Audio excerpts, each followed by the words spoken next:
अभी हम लोगों ने बात की है कॉम्पटन इफेक्ट की। उसमें हम लोगों ने देखा कि जो एक्स रेज हैं वो किसी टारगेट पार्टिकल से टकराकर स्कैटर्ड होते हैं, और इसी इफेक्ट के थ्रू हम लोगों ने एक प्रोडक्शन को डिफाइन करना है स्टूडेंट्स, जो कि हमारे पास क्या कहलाती है, पेयर प्रोडक्शन और पेयर एनिहिलेशन। बेसिकली हम लोग देखते हैं कि पेयर प्रोडक्शन क्या है, कि एनर्जेटिक फोटोन यानी कि जिसकी कुछ एनर्जी है वो क्या करता है, क्रिएट करता है, पैदा करता है पॉजिट्रॉन और इलेक्ट्रॉन को। कैसे? जैसे ही वो टकराएगा किसी टारगेट के साथ, तो उस एनर्जेटिक फोटोन की वजह से स्टूडेंट्स पॉजिट्रॉन्स और इलेक्ट्रॉन्स जो है वो वजूद में आते हैं। The photon is totally absorbed in this process. यहाँ पर फोटोन जो है वो टोटली एब्जॉर्ब कर लिया जाएगा, और एनर्जी जो है वो इस प्रोसेस के अंदर कंजर्व रहेगी। यानी कि स्कैटरिंग से पहले और स्कैटरिंग के बाद जो है हमारे पास एनर्जीज कंजर्व रहेगी। In order to pair production, कि अगर हम लोग देखते हैं कि पेयर प्रोडक्शन कैसे अकर होता है, तो एनर्जीज जो है हमारे पास वो इक्वल होंगी इनिशियली और फाइनली।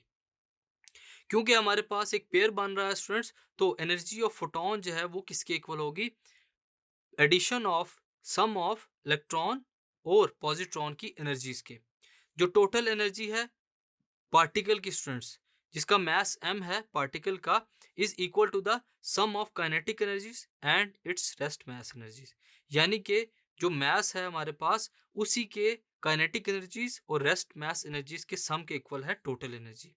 और जो पार्टिकल है हमारे पास जिसका मास m मौजूद है, तो उसकी रेस्ट एनर्जी क्या होगी, according to the rest mass, E is equal to M nought C square. यहाँ पर हमारे पास जो एनर्जी है स्टूडेंट्स, रेस्ट मास एनर्जी कहलाएगी। क्यों? क्योंकि एम नॉट हमारे पास क्या है, रेस्ट मास। दस a photon must have energy of at least 2m0 c²।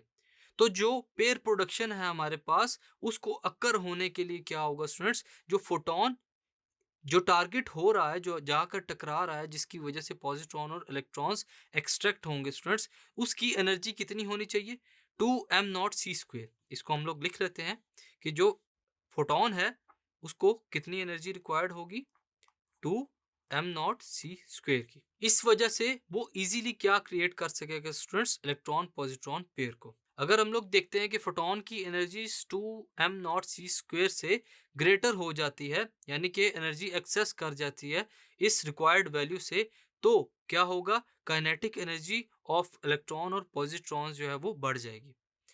अगर एक फोटोन जो कि मासलेस है और उसकी कोई रेस्ट एनर्जी नहीं है, तो जो टोटल एनर्जी ऑफ फोटोन होगी उसको हम लोग लिखते हैं students, E is equal to H F which is equal to H C over lambda. ये उस फोटोन की एनर्जी है स्टूडेंट्स जो कि मासलेस है और इसकी कोई भी रेस्ट एनर्जी मौजूद नहीं है। Charges must be conserved in this process. अब यहाँ पर क्या होता है, जो चार्जेस हैं वो कंजर्व्ड रहते हैं, यानी कि कोलिजन से पहले और कोलिजन के बाद हमारे पास जो चार्जेस हैं स्टूडेंट्स वो भी कंजर्व्ड रहते हैं। हम लोग ये नोट करते हैं स्टूडेंट्स कि ये इम्पॉसिबल है फोटोन के लिए एक सिंगल इलेक्ट्रॉन और सिंगल पॉजिट्रॉन को जनरेट करना, दो इलेक्ट्रॉन्स को जनरेट करना या दो सिर्फ पॉजिट्रॉन्स को जनरेट करना। क्यों? Because the photon have zero charge. क्यों? फोटोन के ऊपर एक जीरो चार्ज है, इसी वजह से जो चार्जेस हैं वो कंजर्व्ड नहीं रहते।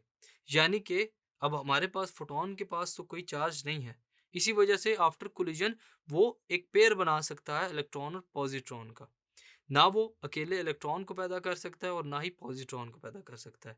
इस वजह से हम लोग देखते हैं कि जो चार्जेस जो हैं वो यहाँ पर कंजर्व्ड रहने चाहिए और पेयर प्रोडक्शन जो है इजीली हम लोग हासिल कर लेते हैं। सो हम लोगों ने अभी यहाँ तक बात की एनर्जीज की।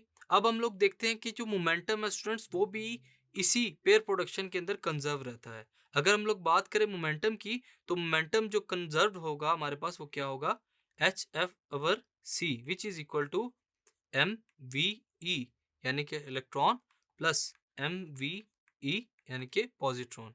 ये है मोमेंटम के लिए। अब हम लोग देखते हैं कि जैसे जैसे एनर्जीज या चार्जेस जो है वो कंजर्व रहते हैं पेयर प्रोडक्शन के अंदर, वैसे वैसे हमारे पास जो मोमेंटम है स्टूडेंट्स वो भी कंजर्व रहेगा। एच एफ ओवर सी की बात करें तो ये क्या है, हमारे पास उस फोटोन का मोमेंटम जो कि टकराएगा और टकराने के बाद पॉजिट्रॉन इलेक्ट्रॉन के पेयर को प्रोड्यूस करेगा। M V E plus is the momentum of positron. M V E plus ये पॉजिट्रॉन का मोमेंटम है, और एम वी ई माइनस ये किसका स्टूडेंट्स, इलेक्ट्रॉन का मोमेंटम है। So pair production can only occur when the photon passes near a massive particles such as an atomic nucleus. अब हम लोग देखते हैं कि जो पेयर प्रोडक्शन है वो तभी अकर हो सकता है स्टूडेंट्स, जब फोटोन जो है वो एटॉमिक न्यूक्लियस के पास से पास करेगा। यानी कि डायरेक्ट वो जैसे ही किसी भी एटम के न्यूक्लियस के साथ टकराएगा तभी हमारे पास इलेक्ट्रॉन पॉजिट्रॉन पेयर्स बनेंगे। जो रिकॉइल मैसिव पार्टिकल्स होंगे टकराने के बाद, वो सेटिस्फाई करेंगे मोमेंटम कंजर्वेशन को without carrying of a significant amount of energy, और वहां पर बिल्कुल भी सिग्निफिकेंट अमाउंट ऑफ एनर्जी की जरूरत नहीं होगी और उसके बगैर ही वो कोलिजन के बाद मोमेंटम को कंजर्व रख लेंगे।